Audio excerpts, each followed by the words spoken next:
ನಮಸ್ಕಾರ. ಬಿಜಾಪುರ ನಗರ ಮತಕ್ಷೇತ್ರದ ಸಮಸ್ತ ನಾಗರಿಕರಿಗೆ ಈ ರಂಜಾನ್ ಹಬ್ಬ ಹಾಗೂ ಉಗಾದಿ ಹಬ್ಬದ ಶುಭಾಶಯಗಳು ಸಲ್ಲಿಸುತ್ತೇನೆ. ಅದರಂತೆ ಈ ದಿನ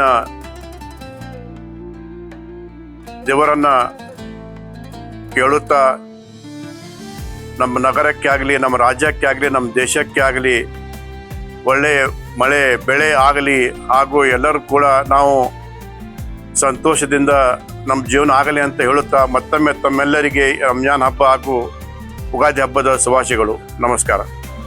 ಎಲ್ಲರಿಗೆ ನಮಸ್ಕಾರ. ನಾನು ಅಬ್ದುಲ್ ರಜಾಕ್ ವರ್ತಿ, ಮಾಜಿ ಮಹಾನಗರ ಪಾಲಿಕೆ ಸದಸ್ಯರು, ವಿಜಯಪುರ.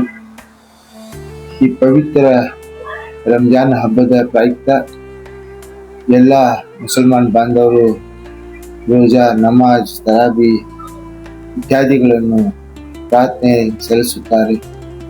ಆ ಪ್ರಾರ್ಥನೆಯಲ್ಲಿ ಎಲ್ಲ ಮುಸ್ಲಿಂ ಬಾಂಧವರಲ್ಲಿ ನಾನು ಕಳಕಳಿಯಿಂದ ಕೇಳುವುದೇನೆಂದರೆ, ನಮ್ಮ ಬಿಜಾಪುರ, ನಮ್ಮ ಕರ್ನಾಟಕ, ನಮ್ಮ ಹಿಂದೂಸ್ತಾನ್ ಎಲ್ಲ ಸಮಾಜದ ವರ್ಗದವರ ಸಲುವಾಗಿ ತಾವು ಪ್ರಾರ್ಥನೆ ಮಾಡಬೇಕು. ಈ ಪವಿತ್ರ ರಂಜಾನ್ನಲ್ಲಿ ಅಲ್ಲಾಹ್ ತಮ್ಮೆಲ್ಲ ದುಆಗಳನ್ನು ಕಬೂಲ್ ಮಾಡ್ತೀನಿ ಕೃಷಿ ವಾಯ್ದಾನು ಕೂಡ ಮಾಡಿದ್ದಾನೆ. ಆದ್ದರಿಂದ ತಮ್ಮೆಲ್ಲ ನಾನು ಕಳಕಳಿಯಿಂದ ವಿನಂತಿಸ್ಕೊಳ್ತೇನೆ, ತಾವು ಎಲ್ಲರೂ ಎಲ್ಲ ಸಮಾಜ ವರ್ಗದವರು, ಹಿಂದೂ ಆಗಲಿ, ಮುಸ್ಲಿಂ ಆಗಲಿ, ಸಿಖ್ ಆಗಲಿ, ಕ್ರಿಸ್ತ ಆಗಲಿ, ಎಲ್ಲರ ಸಲುವಾಗಿ ಪ್ರಾರ್ಥನೆ ಮಾಡಿ ನಾವೆಲ್ಲರೂ ಭಾವೈಕ್ಯತೆಯಿಂದ ಎಲ್ಲ ಪ್ರೀತಿ ವಿಶ್ವಾಸದಿಂದ ಬಾಳೋಣ ಮತ್ತು ಒಂದಾಗಿ ಹಬ್ಬವನ್ನು ಮಾಡೋಣ.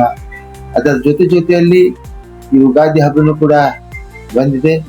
ಯುಗಾದಿ ಹಬ್ಬ ಮತ್ತು ರಂಜಾನ್ ಹಬ್ಬ ಇರುವುದರಿಂದ ನೀವು ಅವರು ಎಲ್ಲರೂ ಕೂಡಿ ಒಕ್ಕಟ್ಟಿರುವ ಕೆಲಸವಾಗಿ, ಒಕ್ಕಟ್ಟು ಹಬ್ಬ ಮಾಡೋ ಸಲುವಾಗಿ ತಾವು ಎಲ್ಲರೂ ದೇವರಲ್ಲಿ ಪ್ರಾರ್ಥನೆ ಮಾಡ್ರಿ, ನಾವೆಲ್ಲರೂ ಒಂದಾಗಿ ಚಂದಾಗಿ ಒಂದು ಬಾಳೆ ಮಾಡಿ ಭಾವುಕತೆಯಿಂದ ನಮ್ಮ ಪ್ರೀತಿ ವಿಶ್ವಾಸದಿಂದ ನಮ್ಮ ದೇಶವನ್ನು ಬೆಳೆಸುವ ಸಲುವಾಗಿ ನಾವು ಸತತ ಪ್ರಯತ್ನ ಮಾಡೋಣ ಅಂತ ಹೇಳಿ ಮತ್ತೊಮ್ಮೆ ತಮ್ಮೆಲ್ಲರಿಗೂ ಉಗಾದಿ ಹಾಗೂ ರಂಜಾನ್ ಹಬ್ಬದ ಶುಭಾಶಯಗಳು. जय हिंद, जय कनाडा. अस्सलाम वालेकुम, नमस्ते. मैं Abdul Firan Jamkhandi, INTC district president. सभी लोगों को ईद उल फितर, रमजान, ईद और उगादी बहुत बहुत मुबारकबाद पेश करता हूँ. अस्सलाम वालेकुम.